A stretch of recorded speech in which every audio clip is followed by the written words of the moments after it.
Salut à tous, salut à tous et bienvenue pour le podcast numéro 4 de Strong Society. Aujourd'hui, on se retrouve avec un podcast un petit peu spécial puisque je vais parler uniquement du projet 1826. Alors, le projet 1826, pour ceux qui ne le savent pas encore, c'est un projet où on se demande que sommes-nous capables d'accomplir en l'espace de 5 ans. Ça peut être sur des thèmes très divers et variés. Chacun son objectif. Maintenant, j'ai un petit peu, je suis assez passionné par ce sujet de se développer. Cette idée qu'au cours de la vie, on peut s'améliorer, apprendre diverses choses et devenir limite même quelqu'un d'autre. Euh, c'est ce qui m'a toujours poussé à pratiquer telle ou telle activité, à apprendre telle ou telle chose. Et là, du coup, je décide de mettre en place ce projet 1826 avec Strong Society. Si vous ne suivez pas encore Strong Society sur Instagram, allez-y. Nouveauté cette semaine, un super logo qui a débarqué. Je kiffe ce logo. On a du coup, pour ceux qui ne l'ont pas vu, je vais le décrire un petit peu pour voir un petit peu ce qu'il représente. En gros, on a en termes de couleurs, on a du vert qui représente la nature, on a du violet rose qui représente pour moi le cosmos, donc l'espace, l'univers on va dire. Tout ça se mélange. Nous on habite sur Terre, mais effectivement on fait partie d'un tout qui est l'univers. Les deux cohabitent ensemble et voilà, ces deux lettres S et S du coup qui ne sont pas pour Waffen-SS mais qui sont pour Strong Society. Ces lettres qui, mises de la manière dont elles sont mises, représentent également, peuvent faire penser à un svastika. Et c'est totalement le but et l'objectif. Ce signe me suit depuis très très longtemps et je l'ai toujours apprécié. Avant d'être pris par Adolf Hitler et tourné à 45 degrés pour devenir la croix gammée que tout le monde connaît, c'était un signe de paix qui était utilisé dans énormément de sociétés. Renseignez-vous sur le svastika, la svastika. Très très intéressant l'histoire de la svastika. Comment transformer un signe de paix en un signe de haine. Absolument. Je trouve que c'est l'un des signes les plus emblématiques de notre histoire. Donc voilà. Du coup, ce logo avec les mots flexibilité, corps, esprit et force. Voilà, tout ça bien mélangé. Je pense que tout peut interagir ensemble, hein, la flexibilité et la force, pour moi ça va de pair, tant dans l'esprit que dans le corps. Je pense que la flexibilité est une grande voie. C'est même la voie pour ceux qui veulent s'améliorer et devenir meilleurs, tant dans l'esprit hein, d'ailleurs, tant dans l'esprit que dans le physique. Le, tant dans l'esprit que dans le physique. Tant dans l'esprit que dans le physique, c'est vraiment la flexibilité, la souplesse, c'est vraiment quelque chose, je pense, d'essentiel. Je suis pas du tout, j'ai fait ça à l'arrache, je suis pas du tout satisfait de l'angle de la caméra. Désolé, je check ça 2 secondes. C'est pas mieux, non, c'est pas grave. On va rester comme ça. Ok. Du coup, concrètement, du coup concrètement, du coup concrètement, on y retourne, pardon. Du coup concrètement, qu'est-ce que ça donne ce projet 1826? Donc, je suis passionné par le développement personnel. Je pense que tous ceux qui aiment s'améliorer le sont aussi plus ou moins d'une manière différente et variée, certes, mais voilà. Mais par contre, j'ai un peu du mal avec tout ce qui est coaching désormais pour en avoir un petit peu fait. J'ai beaucoup de mal avec tous ces mots, toutes ces phrases. Je trouve qu'il y a trop de gens qui sont surfaits, qui débarquent là-dedans en disant vous souhaitez développer votre potentiel, découvrir votre nouvel être intérieur. Enfin, ça m'a l'air d'être des phrases qui en réalité sont vides de sens, qui ne sont là à chaque fois que pour vendre un procédé et un système, qui ne sont là que pour faire de l'argent, du fric facile qui plus est, même s'il y a pour avoir déjà pratiqué dans les deux sens, euh, il y a un vrai travail, il y a une vraie recherche, il y a on peut avoir une vraie compétence sur ce taf, sur cette activité, mais, euh, mais globalement, souvent, ce sont souvent des gens qui veulent se mettre en avant, veulent mettre en avant certaines choses, et ce n'est pas vraiment mes valeurs, ce n'est pas vraiment ce avec quoi je suis en accord. C'est pourquoi, personnellement, je vous propose le projet 1826, mais contrairement à d'autres, moi je ne propose pas de choses payantes ou quoi que ce soit. Pour moi, c'est simplement, joignez-vous à Strong Society, joignez-vous au projet, vous verrez bien ce que ça donnera. Pour moi, ma plus grande victoire, ce ne serait pas de me dire, waouh, en l'espace de 5 ans, j'ai réussi à développer Strong Society et à gagner 10 000 euros. Non, c'est pas, ça serait une réalisation, on va pas se mentir, c'est vrai, ça serait une réalisation. Mais je veux pas non plus nier le côté financier qu'il y a dans la vie, hein. On ne vit pas d'amour et d'eau fraîche, donc effectivement. Mais ce n'est pas ça, moi, mon truc. Mon truc, ce serait vraiment de me dire, si au bout de 5 ans, j'ai réussi à changer la vie de 5 personnes, là, je me dirais que c'est hyper intéressant. Et pour changer la vie de personnes, je ne suis pas certain qu'il faille prendre de l'argent. Maintenant, voilà, je ne sais pas encore comment je compte développer cette activité, comment je compte développer ça. Ça restera peut-être ce que ça a été jusqu'à présent, c'est-à-dire simplement un compte Instagram, Strong Society. En tout cas, suivez-moi et suivez Strong Society, adhérez au projet 1826. Si vous le souhaitez, je pense qu'il y a de grandes choses à découvrir. Pour ceux du coup que ça intéresse, voilà un peu comment moi j'ai procédé. Donc je suis un petit peu en avance si vous viendrez à commencer seulement maintenant. Moi ça fait déjà 30 jours que j'ai commencé le projet. J'ai eu l'idée comme ça un beau matin, en réfléchissant et en écrivant, comme je le fais souvent, je sais pas, j'ai eu l'idée de créer ce projet à 5 ans et de me dire, je pense m'être déjà transformé par rapport à l'il y a 5 ans. Et c'est ça qui m'a donné cette envie de me dire, qu'est-ce que je suis encore capable de faire pendant les 5 prochaines années et à quel point je peux aller encore plus loin que tout ce que j'ai déjà fait. Euh, donc du coup, est émergé ce projet 1826. Et là concrètement, moi je voulais que ce projet démarre là tout de suite, maintenant. Bon, c'était pas forcément gérable, mais je voulais qu'il y ait un point d'entrée tout de suite, assez rapide. Donc il m'a fallu 2-3 jours, histoire que voilà, de mettre un peu le truc en place. Mais effectivement, j'ai commencé. Du coup, j'ai commencé avec une phase que j'ai intitulée phase zéro. Cette phase zéro, en fait, c'est tout ce que si vous souhaitez le faire, tout ce que vous avez en gros dans un coin de la tête, dans un coin de l'esprit, tout ce qu'on remet toujours au lendemain, aller changer, faire les papiers de la voiture, si vous avez des travaux, moi en l'occurrence c'était surtout ça, j'avais beaucoup de travaux à faire dans la maison, encore, beaucoup de grosses finitions. Donc je tournais la tête à droite et je me disais, ah ouais, il faut que je fasse ça. Je tournais la tête à gauche, ah ouais, il faudra aussi que je fasse ça. Je regardais le plafond, enfin bref, j'en avais plein la tête, donc je ne me voyais pas vraiment commencer ce projet 1826 d'entrée de jeu avec une programmation de beaucoup d'activités. Enfin voilà, il fallait d'abord que j'épure. Donc cette phase zéro, c'est épurer d'abord. Donc épurer beaucoup de choses. Pour moi, il faut épurer tout ce qu'on a toujours remis au lendemain et qu'on sait qu'il faut absolument faire. C'est très important. Comme ça va vider un peu l'esprit. Si vous avez une boîte mail qui est remplie, que vous ne l'avez jamais fait, que vous allez quotidiennement dessus et que vous recevez toujours des emails de choses qui ne sont pas intéressantes, c'est pareil. Il faut épurer.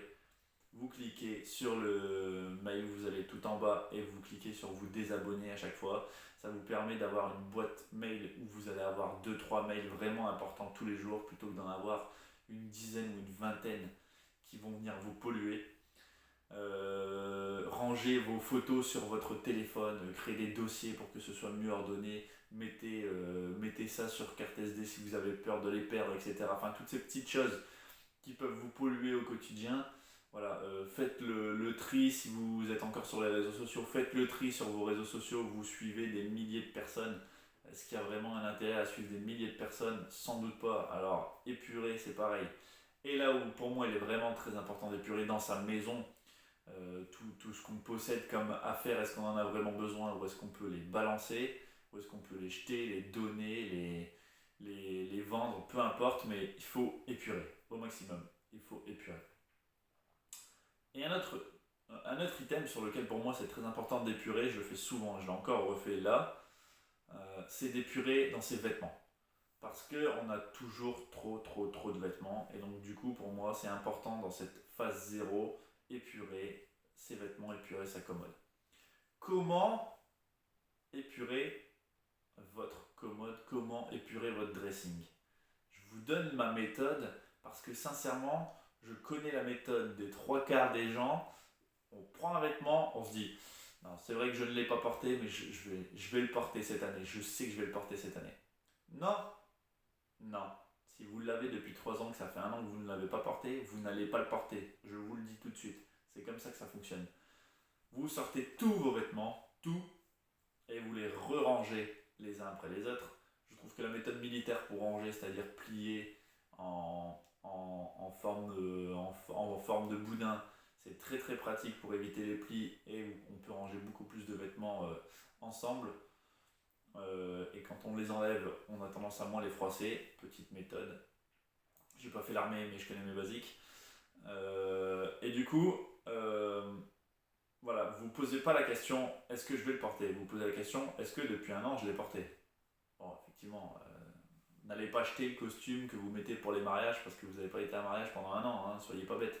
Mais simplement, voilà, on peut se permettre de virer, je pense, tous ces vêtements où on se dit ça fait 1 an que je ne l'ai pas porté, ça fait 1 an que je ne l'ai pas porté. Vous allez vous rendre compte que finalement vous n'avez pas tant de vêtements que ça. Je parle pas pour vous mesdames, ça j'en sais rien, mais en tout cas pour vous messieurs, vous allez vous rendre compte que vous n'avez pas tant de vêtements que ça et que limite il faudra en racheter. Et bien là il faut être plus intelligent et acheter soit un de la meilleure qualité, soit deux quelque chose que vous vous dites ouais je peux le porter tous les jours. C'est pas spécialement pour une occasion, pour un truc, je me sens capable de porter ce vêtement tous les jours. Si vous pensez comme ça, je pense que voilà, vous allez acheter les bons vêtements, les bons items. Ça, c'est la phase zéro. C'est très. Moi, ça m'a pris 30 jours parce que je me suis dit, voilà, dans 30 jours, je vais avoir fait ça. J'y suis parvenu. Et de toute façon, que j'y parvienne ou non, il faut vous mettre une date butoir, une date limite. Je pense que selon ce que vous avez à faire, hein, 1 semaine, 10 jours, 15 jours, 30 jours maximum, euh, c'est déjà très bien. Et au bout de ces 30 jours, eh bien, on rentre vraiment dans le programme. Et là, le programme commence avec la phase 1. Alors, il y a plusieurs méthodes pour entrer dans la phase 1. Vous allez avoir 2 choix. Déjà, il faut que ce soit en accord par rapport à un objectif que vous vous mettez. Moi, je vous conseille vraiment de faire de l'entraînement physique, même si votre objectif c'est de créer votre entreprise et d'avoir la meilleure entreprise possible. Je vous conseille de créer de nouvelles habitudes, de créer des choses, de vous dire tous les matins il faut que je me réveille tôt. La difficulté n'est pas toujours dans l'entraînement physique, mais si vous n'entraînez pas votre corps au quotidien, vous n'entraînez pas vraiment votre esprit. C'est la réalité. Je pense que le corps et l'esprit sont totalement liés et je pense que accéder à un esprit supérieur passe par accéder à un physique supérieur, non pas dans le sens j'ai plus de pecs, je suis plus musclé, c'est pas ça, c'est pas moi qui vais vous parler de muscles, mais simplement avoir une meilleure capacité physique, une meilleure capacité de résistance. Ça peut passer par différentes choses également. On n'est pas obligé de passer que par l'entraînement physique, jeûner de temps en temps, les douches froides, les bains glacés, voilà. Toutes des choses qu'on sait qu'on n'aime pas forcément faire, aller courir plutôt que quand il fait beau, aller courir le matin de bonne heure sous la flotte, et y aller quand même si le temps n'est pas terrible. C'est autant de choses, je pense, qui permettent sincèrement d'améliorer le physique et qui permettent d'améliorer l'esprit. Donc dans cette phase 1, vous avez 2 choix. Vous pouvez opter pour commencer facilement. Souvent quand on commence une nouvelle période d'entraînement, il y a souvent une adaptation physique. Donc souvent on fait commencer les gens de manière très légère pour pouvoir justement par la suite monter en capacité, monter en charge, monter en volume de travail. Et vous avez l'autre méthode, la méthode que j'ai choisie. Je l'ai appelée destruction. Cette phase 1 pour moi c'est destruction. C'est-à-dire que je ne me dis pas je vais augmenter le rythme de travail par la suite. Je me dis, moi c'est pas tant par rapport au volume de travail, hein. Le volume de travail que je me suis mis là régulièrement, cette phase dure pour moi là 30 jours minimum, elle sera peut-être reconduite, mais cette phase 1 dure pour moi 30 jours. Cette phase 1 destruction donc, et en fait mon objectif moi personnellement, mon type d'entraînement, le type d'entraînement sur lequel je pars tout de suite là maintenant pour ces 5 ans, je ne sais pas si ce sera comme ça pendant 5 ans, mais c'est l'entraînement de Shaolin. Parce que avec le confinement, je pense déjà qu'il y a. J'ai arrêté de me dire en fait que je pouvais aller à la salle quotidiennement. Parce que simplement, personnellement, je ne suis pas vacciné, je ne suis pas pour le vaccin. Donc je vois bien que la société de demain apparemment va m'exclure de ce genre d'activité. Euh, Sujet sur lequel je reparlerai, je ferai un podcast spécial sur confinement, euh, bien-être, mal-être, physique et mental, vaccination. Voilà. Je pense que c'est intéressant, c'est un sujet très important. Et je compte l'aborder dans un prochain podcast. En tout cas là, donc moi du coup, il y a ça, il y a des contraintes autres, et je ne veux pas me dire que je suis dépendant d'une salle extérieure. Donc c'est moi qui prends en charge mon entraînement, et c'est surtout à ces gens-là que je m'adresse. Je m'adresse à ceux qui ne vont pas forcément à la salle, ou vont mais ne pourront plus y aller, ou auront des difficultés à y aller. Euh, voilà, on n'est pas obligé d'aller dans une salle pour s'entraîner. Et moi, mon entraînement, du coup, va être basé sur l'entraînement des Shaolin. Également parce que je me suis intéressé, du coup, avec le confinement, beaucoup plus encore aux arts martiaux, et que j'ai essayé de m'y mettre plus régulièrement. J'ai toujours bien aimé, j'ai toujours eu un sac de frappe dans lequel je frappais de temps en temps. Mais c'était pas très récurrent, et là, j'ai vraiment augmenté le volume de travail sur les arts martiaux. Et j'ai toujours eu l'envie de les apprendre. Jamais pris le temps ou jamais adhéré à la salle pour y aller, pour le faire. Réellement, en tout cas. J'ai fait des tentatives à droite à gauche, mais en tout cas, voilà, je ne me donne pas d'excuses. Je me dis, là, je veux rentrer là-dedans. Et également parce que les Jolines ont cet adage à le calme, euh, les arts martiaux, le calme, la méditation, la persistance, la résistance physique aussi. Donc forcément un gros mental derrière. Et l'adage de tout ça fait que j'ai un très haut intérêt pour cela. Je l'ai souvent eu, j'ai souvent adoré voir un peu la vie que menaient ces gens. Mais là, ça a vraiment matché avec cette période-là d'un an, un an et demi de confinement. Et vraiment, moi, je me dirige vers ça. Et donc, du coup, j'ai choisi l'option, non pas commencer doucement, mais l'option destruction, parce que je pense que si j'allais dans le temple Shaolin, c'est comme ça que ça commencerait. C'est-à-dire qu'il n'y a pas il n'y a pas de demi-mesure, ça commence direct. Donc, on va directement se détruire les mains, se détruire les avant-bras, se détruire le corps, les jambes, histoire d'améliorer notre capacité à donner des coups et à endurer les coups également. Euh, et à côté de cela, une petite programmation physique pas folle, très sincèrement, que je compte mettre en place. Mais voilà, le chemin, c'est la destruction. Le chemin, c'est de se dire, pour tous ceux qui n'ont jamais vu le film Wanted, je vous conseille de le voir. C'est un film absolument nul à chier, mais je vous conseille de le voir quand même. Non, c'est parce que les mecs, apparemment, ils savent tirer avec des pistolets en faisant prendre une courbe à la balle pour un truc sorti de je ne sais où, mais bon, bref.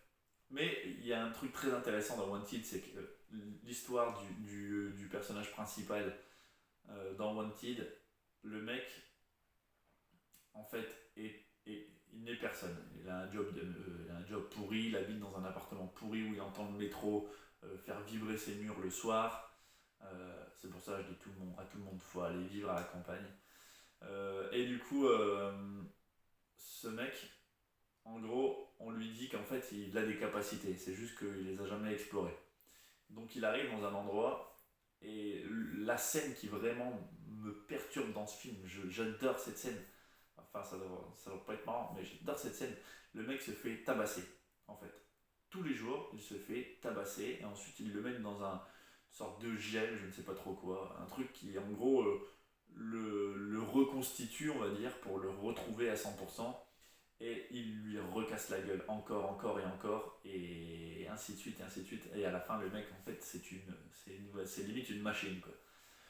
Et en réalité, la méthode des Shaolin, c'est exactement la même chose, c'est juste que c'est moins fort parce que on peut pas aller détruire un mec, le foutre dans un liquide et puis le lendemain recommencer, c'est pas possible. Mais en fait, c'est de la petite destruction quotidienne. Donc, pour ceux qui ne savent pas, par exemple, comment entraînent leurs poings, comment les Shaolin entraînent la force de leurs poings, bah, ils tapent régulièrement dans des choses dures pendant des heures et des heures et des heures. Et voilà, et à force, il y a une reconstitution, les os sont très... On a un corps humain qui est exceptionnel, hein, c'est comme les combattants de Muay Thai qui tapent régulièrement dans des sacs. À force, en fait, l'os se reconstitue, les micro-fissures disparaissent, l'os se reconstitue et devient plus fort. Et c'est comme ça qu'on devient plus solide. Et ça, c'est pareil, ça m'interpelle, ça m'intéresse énormément. Vous avez deux choix. Soit vous partez sur quelque chose d'assez simple, soit vous partez sur quelque chose de plus extrême. Si vous partez sur quelque chose de plus extrême, bienvenue. Rejoignez le projet 1826, phase 1, destruction, dès que vous aurez fini votre phase 0, qui est une phase qui est la phase épurée. Voilà, on se retrouve très vite pour parler de la phase 2. Personnellement, je ne sais pas si ma phase 1 va durer 30 jours ou plus, mais pour l'instant, je suis parti pour 30 jours d'entraînement. Et autre chose que je voulais dire, pourquoi avoir choisi également cet entraînement de Shaolin? J'ai choisi ça également parce que mon objectif, globalement, mon objectif n'a jamais vraiment été de me dire je veux devenir super fort, voilà, ou super musclé, ou ça n'a jamais été un objectif de long terme. Ça. Mon objectif de long terme, ça a toujours été je veux modifier ma génétique, je veux vivre longtemps en très bonne santé. Euh, je veux être à 40 ans meilleur qu'à 30, à 50 meilleur qu'à 40, et je sais que ça combat le naturel des choses, mais je pense que l'une des voies pour y arriver, l'une des voies pour bien vieillir, c'est la souplesse. C'est pour ça que je l'ai placé aussi dans Strong Society. Je pense que c'est important de devenir souple. Si on ne l'est pas encore, moi je le suis très moyennement, je dirais, ça dépend des zones. Mais voilà, je compte bien réussir à m'améliorer et à la fin de ces 5 ans, peut-être même avant d'ailleurs, mais à la fin de ces 5 ans, je montrerai à quel point je suis en phase de progrès sur tout cela et je changerai ma génétique. J'y arriverai, je changerai ma génétique. A bientôt, c'était Michael de Strong Society.